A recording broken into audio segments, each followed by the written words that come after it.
65. Pada masanya itu pergantian antara masa klasik ke masa Madya. Masa klasik itu kerajaan Hindu-Buddha, kalau masa Madya itu kerajaan Islam. Jadi dimulai dari Demak sampai terakhir Mataram Islam, sampai sekarang ada Jogja, ada Solo dan lain sebagainya itu. Itu kerajaan Islam yang ada di Indonesia. Nah, peralihan dari Hindu-Buddha ke Islam itu rata-rata memang vandalisme. Vandalisme itu perusakan, artinya sedot saya ngomong. Vandalisme itu artinya perusakan ya, macam-macam. Salah satunya pemenggalan kepala. Kenapa? Karena dianggap arca itu adalah perwujudan dari dewata itu oleh orang-orang Hindu. Jadi dia punya yang namanya sakti, punya yang namanya kekuatan magis yang ada di dalam arca ini. Sehingga sampai sekarang saudara-saudara kita yang berkeyakinan Hindu, kalau rekan-rekan ke Bali itu, jadi antara patung dan arca itu beda. Kalau patung itu dia dijual, walaupun Anda pegang-pegang nggak apa-apa. Tapi kalau arca ini nggak boleh sembarangan dipegang. Kenapa? Karena sudah melalui proses upacara. Jadi dia diupacara, dia dicari harinya, tanggalnya untuk pemasangan itu, lalu dia dipuja. Cuman pemujaannya bukan memuja arcanya, itu sebagai personifikasi aja. Kalau teman-teman Hindu, teman-teman Hindu misalnya tanya apa Anda menyembah patung itu? Enggak, itu hanya personifikasi aja. Personifikasi dari dewata yang digambarkan lalu disucikan melalui upacara tertentu sehingga dipajang di pura dan pelinggian dan lain sebagainya. Nah, model-model magis semacam inilah ketika menghilangkan daya magisnya itu yang dipenggal harus kepala.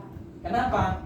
Logikanya atau benang merahnya, gampangnya secara umum orang ketika melihat dari sisi biologis makhluk hidup, hewan dan manusia, ketika ingin menghilangkan nyawanya, hewan misalkan sapi, kambing, setiap saya di kamar muslim yang disembelih itu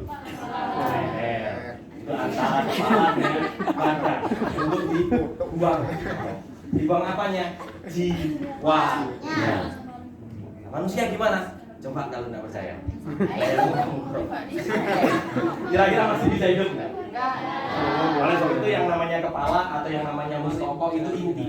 Manusia nggak ada tangan, dia masih bisa. Nggak ada kaki masih bisa. Tapi ketika nggak ada kepalanya,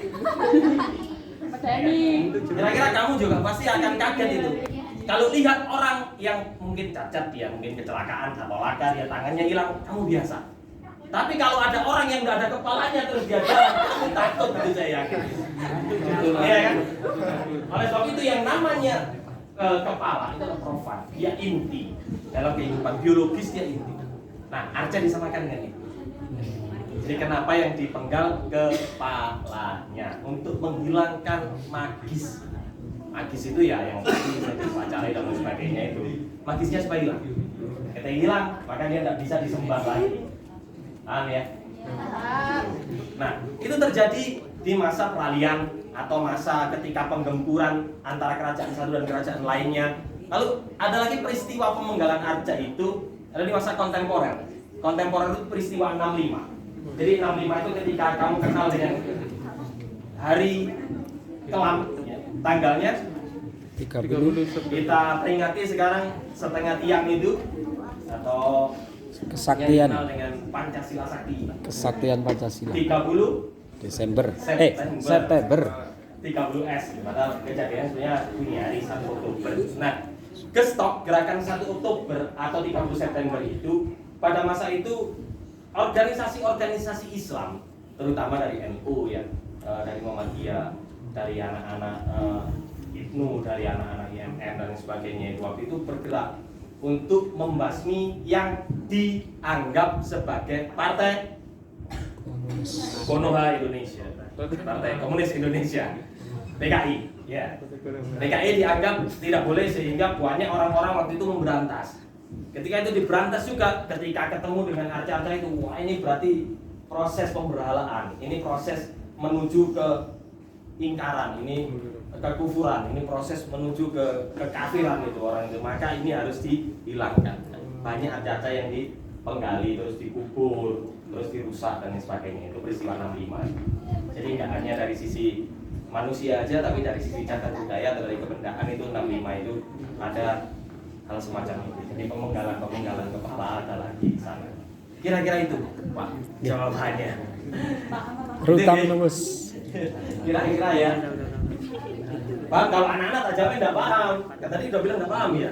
Jadi datang ke sini yang penting datang itu udah dihitung pahala.